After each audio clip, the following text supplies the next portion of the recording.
I got to just swing to Kafka real quick. I know he's been a hot topic for coaching positions. This guy called an excellent game. I mean, he's as Daniel Jones has gained more confidence in this offense, and I really hope Kafka stays. Dude, they're running exotic plays. When have you ever heard the Giants be exotic? That's like the Mm. opposite of what we've been for the past 7, 8 years. I mean, McAdoo tried to do it, but you had Eli Manning, a quarterback that can't move around that much. We have a quarterback that can move around, get out of the pocket. You saw Daniel Jones going the opposite way, throwing across. He was making throws that some of the top echelon quarterbacks make in this league. And he was doing it with confidence, and the guys are wide open. So I really love how Kafka schemed this game. They definitely got some confidence from the last game. The big difference was Jones running the football. I think the Giants realize right now they're going to use Jones like Lamar Jackson, basically. I mean, they're going to run him probably 10, 15 times a game. This is something that we talked about for years. Daniel Jones as a runner, if they can incorporate that into an offense, they can actually have some success because they don't have all the weapons on the outside. 17 carries for 79 yards. How many fourth downs, third downs, big plays, extending the chains, moving the play along.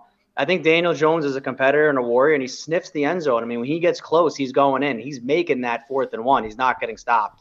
My So biggest Daniel Jones, question, my, yeah, my, my biggest question about Daniel Jones, in as far as his running is concerned, is how many of those plays where he scrambled and extended the play, were they? How many of those plays do you think were designed for him to run, and how many of those were, I don't see anything. I went through my progressions. I don't see anything. I'm taking off. I would say about most of them. I would say that about half, more, a little bit more than half were designed. But I think it's like if we're in a certain package, if it's 3rd and long, if it's if we're trying to get yards back from a penalty, your first or second read is there. You see it take off. So Daniel Jones, he does stay in the pocket when he has to, but he's also, I think he has a good relationship with Kafka where they set up plays where it's like, all right, listen, the design here is going to be a quick screen. The design is going to be really two guys who can get the ball. If those guys aren't open, just go.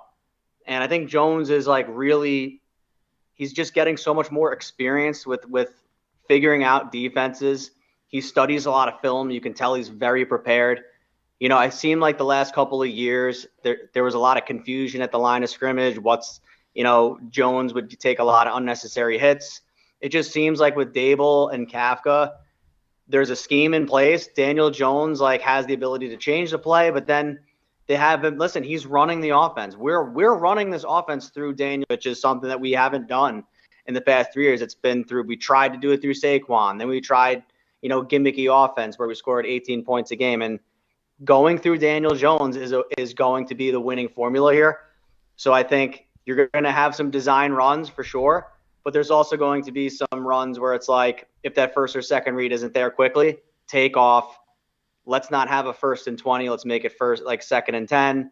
If it's 2nd and 9, let's get it to 3rd and manageable. Jones has that ability, and that's been a huge difference.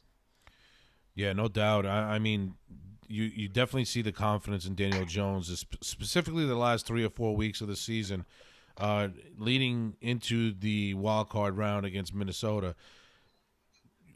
I've noticed. I'm pretty sure you've noticed that the Giants are a bit more pass happy than they were, the first 3 quarters of the season.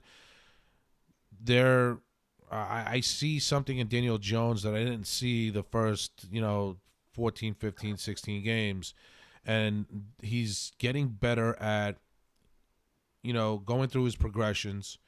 He's doing a lot better at sitting in the pocket and waiting for that open guy. And then when the opportunity comes where there's nobody open and that he's gone through his progressions, he's taking off and Yeah. extending the play.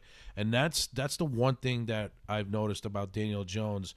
He's playing with so much confidence.